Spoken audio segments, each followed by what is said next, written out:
Jeremiah 23 and hoods. Yeah, we're going to deal with oppression again, and this is a clip, and we're going to commentate on just to making our systems. How can we be effective as believers? Jeremiah 23 and hoods. Today we're going to be talking about our systems dealing in our country and taking a look at them and find out how can collective groups that want to help cure some of the problems and try to make impact, whether it be churches or charities or whatever. You got to first look at the problems and where could you put your work in as far as just in the light of loving your neighbor as yourself. On earth, the strongest, the richest, the most powerful country on earth. As an American, I'm sure you've heard that roughly 135 times a year. 235 if you go to public school. 335 if you go to a Christian academy. We're told that Americans have the best lives of any people in the world. That we have low taxes, small government, the highest living standards on earth. And most inaccurately, that we're the freest. Well, it is partly true. America is the richest country, not just in the world, but in the history of the world. It's really hard to comprehend just how rich we are. We have 18 million people who are millionaires. American households own about $100 trillion in wealth, an almost unthinkable amount of money. Okay, so America is the richest country ever. But there's a curious paradox. Most Americans actually have a much worse standard of living than people who live in poorer countries like Germany or Finland or Britain. But how can that be? That shouldn't make any sense. Well, here's the shitty deal. Americans get significant...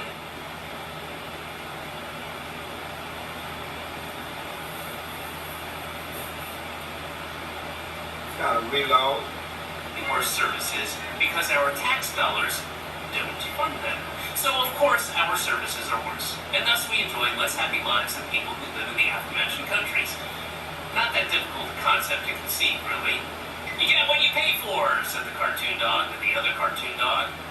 And while you might think the reason American tax dollars don't fund as many services is because we pay lower taxes than other countries, that's not even true. When you add federal, state, local, and sales taxes and include other costs and services that our taxes don't cover but other countries' taxes do, like our uniquely high health insurance premiums, you'll find that Americans actually give away more of their wages than most of the developed world. For example, in Canada, for a married worker with 2 kids, all the previously mentioned costs combined, from taxes to health insurance premiums, make up only 11% of the average wage. In the UK, it's just about 26%. Meanwhile, once you tack on the cost of our outlandish health insurance premiums, you're spending a whopping 43% of your paycheck. That's more than France, Finland, Sweden, and Norway. Experience matters. For over 145 years, exploitation will be contemplated. Scriptures that deal with exploiting the poor. In real reality, Americans keep much less of what we own than in other countries. In other countries, their government takes a bit more tax, but then gives that money back to their citizens in the form of health care or job support, or a general safety net for all vulnerable citizens, no matter how dusty they are. So what do Americans get for the money we pay in? Well, sure, we get crumbling infrastructure, shameful homelessness, and millions of hungry, neglected children, but we also get some of the worst services in the developed world. Again, our healthcare. American healthcare is simultaneously the most expensive, the least efficient, and the least effective healthcare system in the developed world. Hey, the devil's trifecta. And in exchange for this extremely expensive, inefficient healthcare system, what do we get? Well, we get some of the worst health outcomes in the developed world. We have fewer hospital beds per capita than people in Turkey or Brunei. Americans have a lower life expectancy than people in Lebanon or Cuba. And in the Mississippi Delta and much of Appalachia, life expectancy is lower than in Bangladesh. In fact, in 2017, the United Nations sent a commissioner to West Virginia to document what he saw, and he described, quote, third world conditions of absolute poverty, unquote. We even have a higher infant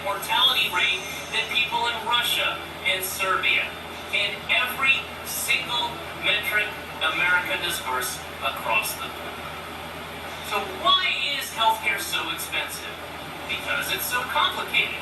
You have to look for in-network physicians, schedule an established care appointment, beg for coverage from your insurance company that could care less about you, and that's if you're lucky enough to have good insurance.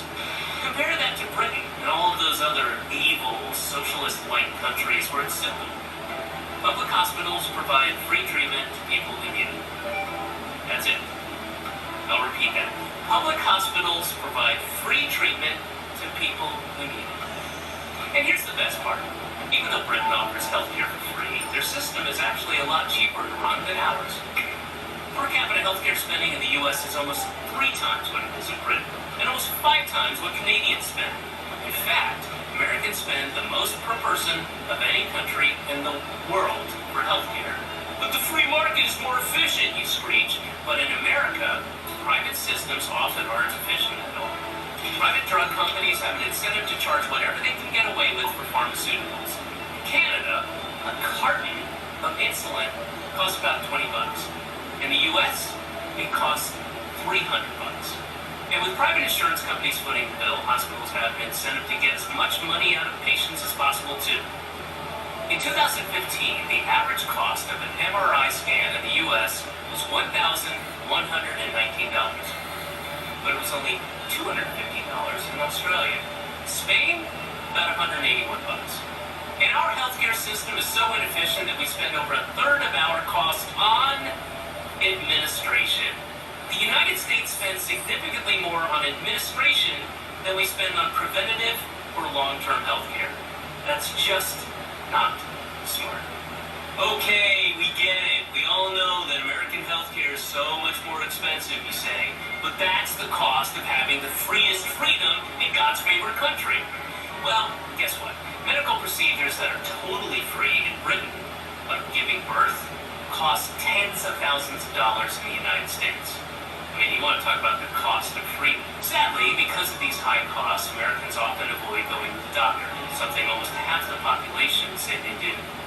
With shoddy or non-existent health insurance, Americans will wait until their conditions force them into the emergency room where treatment is far more expensive. Again, not a smart system. Quite often, they end up putting off medical visits and dying.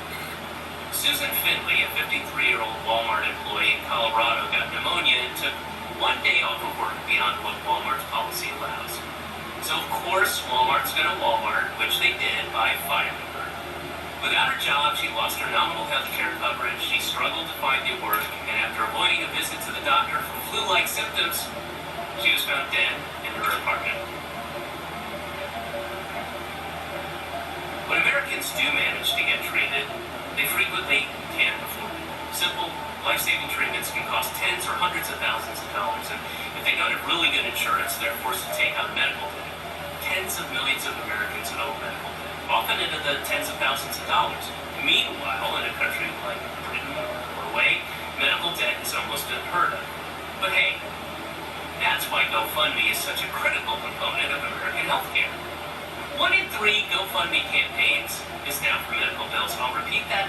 1 in 3 GoFundMe campaigns is now for medical bills. America is such a strong, powerful, rich, and great country that its citizens have to beg strangers on the internet for money so they can get life-saving treatments that are free in the rest of the developed world. But hey, that's just healthcare. Americans get terrible deals wherever you live. Let's take work, for example. Americans work longer hours than people in any other rich country in the world, and that's not because they enjoy sleep deprivation and not seeing their families for days at a time. It's because they don't want to starve, or freeze, or die. See, America has the least generous job support programs, the least generous family benefits, and the least generous unemployment benefits of any wealthy country. It's one of the only countries on Earth that doesn't guarantee paid time off for vacations. It doesn't even help provide paid time off for parents who just had a child. And it's not coincidental that we're also one of the most hostile countries to workers' rights. America has one of the lowest unionization rates in the entire world. Maybe this deprivation, our refusal to give people the means to lead good, dignified life commensurate with how rich our country is, can explain a bit of what we've seen in the United States over the last few decades.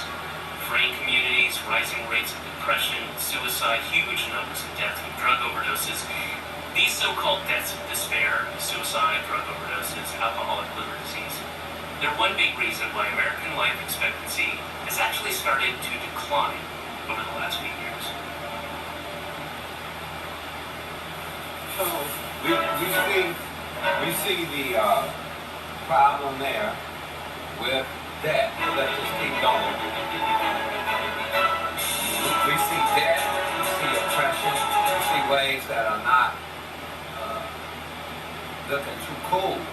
With such poor conditions, it's not surprised that poverty is so rampant in the United States. America devotes a smaller percentage of spending on social welfare than any other industrialized economy because, say it with me, socialism is evil. It's evil. Go to Denmark and try telling those happy, healthy families enjoying their paid vacation that their system of government is evil. Guess what? I guarantee they'll know you're an American. But I digress. America also has the highest rate of child poverty of any developed country, and the highest percentage of workers earning significantly less than the national median income. That seems pretty evil to me, especially since such a tiny fraction take as much of your money for themselves and their families as you will let them. All the while, both parties smile and shake hands. Across every single metric, no people accept a worse deal than Americans today. High taxes, high cost of living for next to nothing in return from the government. The most expensive healthcare system for the worst health outcomes. More money taken from workers for the highest rate of child poverty. We are the richest country in the history of the world, but we have fewer miles of high-speed rail than Uzbekistan. We are the greatest country in the world, yet we have the most people in prison of any country, and the highest incarceration rate as well, and a higher rate of police killings than in Angola and Sudan. America is bad at everything because instead of choosing to make life better for people through a public health care system or more generous child care policies or better public transit or programs that allow people to spend more time with their families, American law is designed and crafted to protect a class of parasitical middleman industries. Instead of using a proportionally tiny piece of the massive amount of the wealth in this country to make people's lives healthier and happier, most of our elected leaders are and have been for generations engaged in a massive project of looting, gently and lovingly guiding as much money as possible from working people into the pockets of the well-connected and the ultra-rich. Think about that as we start hearing about the inevitable rise in homelessness, poverty, starvation, and sickness that will occur during these coming months and years in the greatest, strongest, richest, most powerful country on the face of the earth. So, what are we going to do about it? It says suppression is to put an end to, especially with force to crush, to do away with, to prohibit, subdue, while oppress is obsolete. Physically, to press down on someone with harmful effects, to smother, to crush. What is oppression? To oppress means to keep someone down by unjust force or authority. To repress, to hold back, to put down by force. So we see that oppression, it holds people down. Now, if the rent is going up all over the United States, where it's unaffordable for your working class poor, such as Walmart, then they have to come together and find how to stay in a place. The rising of rents is a suppression. It is something that people have thought to do. It is crushing what would be fair.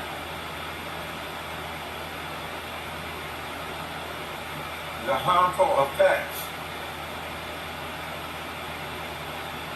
that it has It is smothering. It is to crush. Now, that is done to good, which is what's fair, what's just. Pay you enough money so you can pay your rent. So we have to have the opposite of oppression, which means to keep someone down by an unjust authority. So the weapons of the warfare of the churches are not carnal, but mighty through God to pulling down strongholds. One way we can do something about it is that as people are working at Walmarts, and you can communicate with people in your local churches that might be part of an oppression. Now, we don't believe in using force or violence, but we can suppress the oppressor by delivering the one oppressed from their hand. That's what Moses did to the children of Israel. When God led them out of the oppression, and their authority was crushed over them. IOUs, people doing COVID-19 of our local congregation, many lived off credit cards. Now the interest is 25, 36, depending on the FICO scores, depending on what happened, the damage, that lost their jobs, and etc. To help one another with how we would put down a suppression. But we can't do it maybe worldwide, but we can do it in the house of God. Just because we have success, so-called, with things, doesn't mean we're successful. Being successful is when we see people sustain from our prosperity. Life-giving necessities like food, clothing, housing.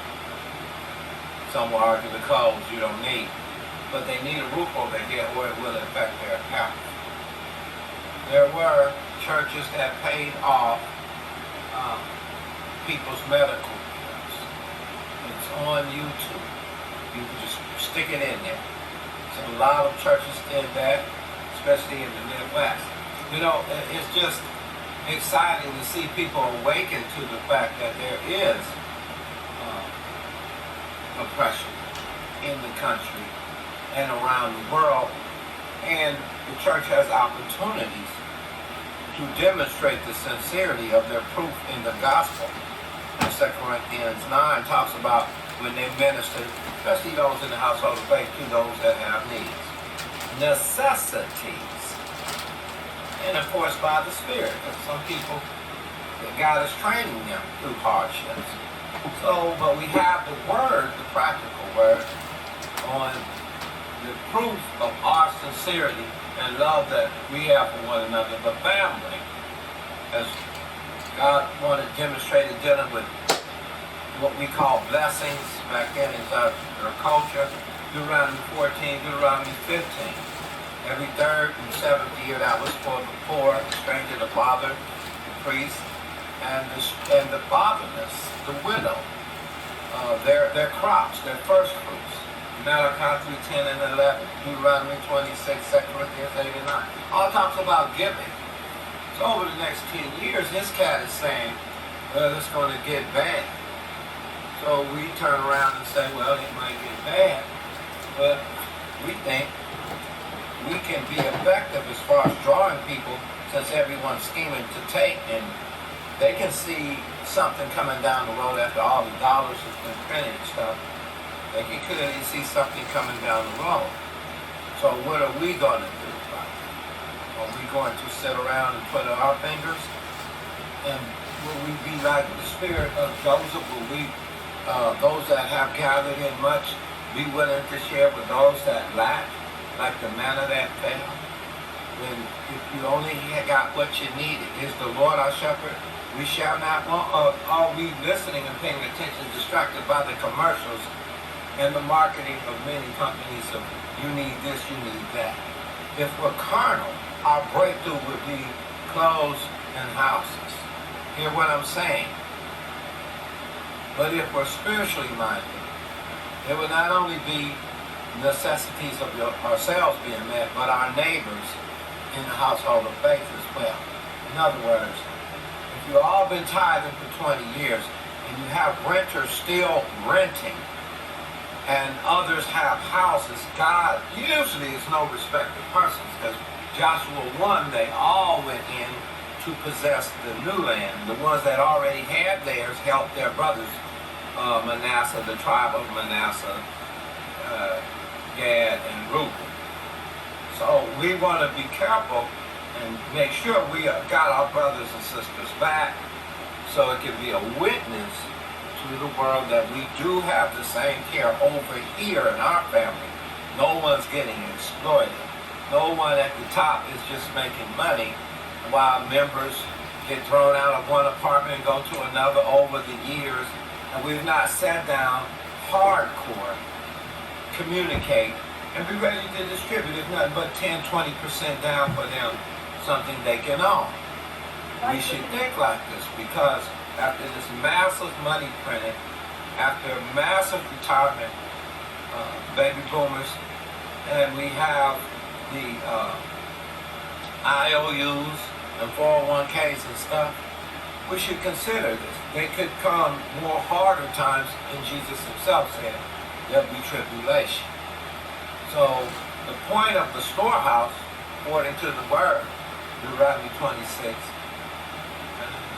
when we get to the word of God, it was to do the service of the ministry. We don't need bulls and goats. Christ been paid in full, no more sacrifices there. But why was Jesus angry at the capitalism of them profiteering off the holy things sacrificed to God in the first place?